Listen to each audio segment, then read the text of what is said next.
नमस्ते दोस्तों, कैसे हैं आप लोग? आशा है कि आप लोग अच्छे होंगे।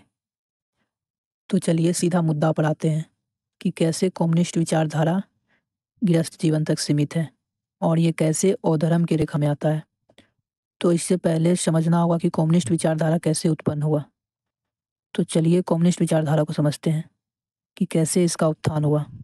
तो कम्युनिस्ट विचारधारा का उत्थान के पीछे का श्रेय जो है चार्ल्स डार्विन को जाता है, क्योंकि इन्हीं के नाम से मानव की उत्पत्ति को पढ़ाया जाता था। तो इसलिए पहले थोड़ा चार्ल्स डार्विन को जानते हैं।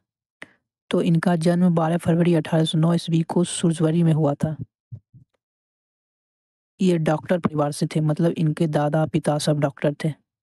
तो इनके दादाजी इरास्म डार्विन ने भी मानव की उत्पत्ति पर कहानी लिखे थे, जिसको डार्विन ने बचपन में पढ़ा था। तो आगे चलकर चार्ल्स डार्विन ने इसी कहानी के आधार पर शोध करना प्रारंभ किया।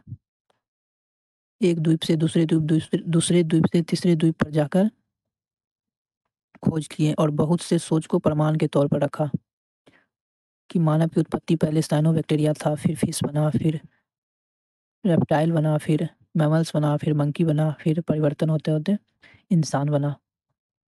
तो आगे चलकर इस पर भी चर्चा करेंगे कि कैसे यूरोप महाद्वीप पर रहने वाले व्यक्ति में इस तरह का सोच उत्पन्न हुआ। तो डार्विन के इस सोच के कारण पहले व्यक्ति का जो सोच था कि इंसान को ईश्वर ने बनाया है।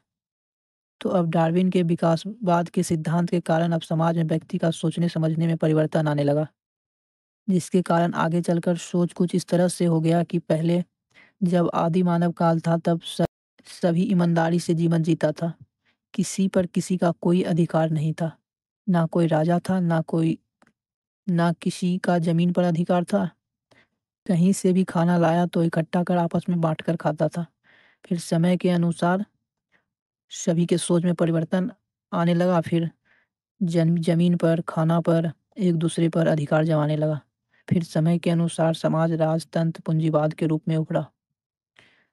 तो साढ़े 1800 ईस्वी के आसपास यूरोप महाद्वीप पर बहुत से क्रांतिकारी व्यक्ति जैसे फ्रेडरिक एंगल्स, कार्ल मार्क्स जो समाज को इस तरह से बनाना चाहते थे जिसमें ना कोई राजा हो, ना परिवारवाद हो, ना पूंजीवाद हो, ना ज़मीन पर किसी का अधिकार हो, ना किसी का किसी पर अधिकार हो, समाज में समानता हो।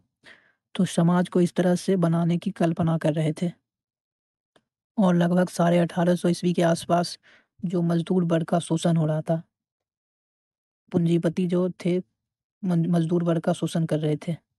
तो उसके प्रति बहुत से व्यक्ति मिलकर पूंजीवाद राजतंत्र को खत्म करने और मजदूर को अधिकार दिलाने के लिए कम्युनिस्ट पार्टी का गठन किया।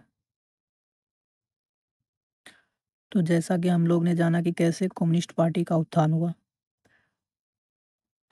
तो अगले वीडियो में चर्चा करेंगे कि कैसे भारत का संविधान गृहस्थ जीवन तक सीमित है और ये भी अधर्म की रेखा में आता है। तो फिर चलिए, धन्यवाद।